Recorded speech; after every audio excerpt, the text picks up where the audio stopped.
శ్రీమాత్రే నమః. ఓం నమః శివాయ. మేషరాశి స్నేహితులారా, రాబోయే 4 రోజులలో జరిగేది తెలిస్తే నిజంగా మీరు ఆశ్చర్యపోతారు. మేషరాశి అంటేనే నిప్పు కణం లాంటి ఉత్సాహం, మొండి ధైర్యం మీ సొంతం. ఎప్పుడు దూసుకుపోవాలని తపించే మీ జీవితంలో గత కొంతకాలంగా ఎదురవుతున్న అడ్డంకులు, అనవసరమైన ఆరోపణలకు ముగింపు పలికే అద్భుతమైన సమయం ఆసన్నమైంది. మీరు ఎంతో నమ్మిన వారు మిమ్మల్ని వెన్నుపోటు పొడిచిన, అవమానాలు ఎదురైనా తట్టుకుని నిలబడ్డారు. ఇప్పుడు మీ కష్టానికి, సహనానికి తగిన ప్రతిఫలం దక్కబోతుంది.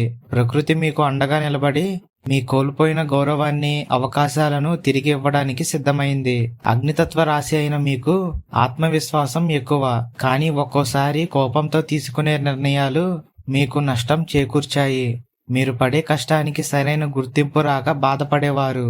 కానీ రాబోయే కాలంలో మీ పరిపాలన దక్షతను, నాయకత్వ లక్షణాలను అందరూ గుర్తించబోతున్నారు.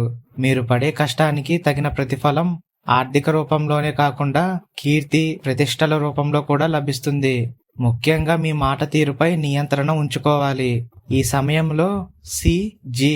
ఈ అక్షరాలతో పేరు మొదలయ్యే వ్యక్తుల వల్ల మీకు ఇబ్బందులు ఎదురయ్యే అవకాశం ఉంది. కాబట్టి వారితో జాగ్రత్తగా ఉండండి. అదే సమయంలో ఎల్.ఆర్.ఎస్. ఈ అక్షరాల వారు మీకు తోడుగా నిలిచి కార్యసాధనలో సాయం చేస్తారు. మీరు చేసే పనులలో మొండితనం కాకుండా కొంచెం విఘ్నతతో వ్యవహరిస్తే విజయం సునాయాసంగా దక్కుతుంది. ఉద్యోగ ప్రయత్నాలు చేసేవారికి శుభవార్త అందుతుంది. వ్యాపారంలో కొత్త పెట్టుబడులు లాభాలను తెచ్చిపెడతాయి. కుటుంబంలో పాత సమస్యలు తొలగిపోయి ప్రశాంతత నెలకొంటుంది. ఆరోగ్యం విషయంలో ఉదర సంబంధిత జాగ్రత్తలు తీసుకోవాలి. ప్రతిరోజు ఉదయం సూర్య నమస్కారాలు చేయడం, సుబ్రహ్మణ్య స్వామి ఆరాధన చేయడం వల్ల మీలోని ప్రతికూలత తొలగిపోయి శత్రుజయం కలుగుతుంది. మేషరాశి మిత్రులారా, ఇక మీ ఆందోళనను పక్కన పెట్టి ఆత్మవిశ్వాసంతో ముందడుగు వేయండి. విజయం మీదే. ఈ వీడియో మీకు నచ్చినట్లయితే లైక్ చేసి ఛానల్ని సబ్స్క్రైబ్ చేసుకోండి. అలాగే కామెంట్ సెక్షన్లో జై శ్రీరామ్ అని తప్పకుండా కామెంట్ చేయండి.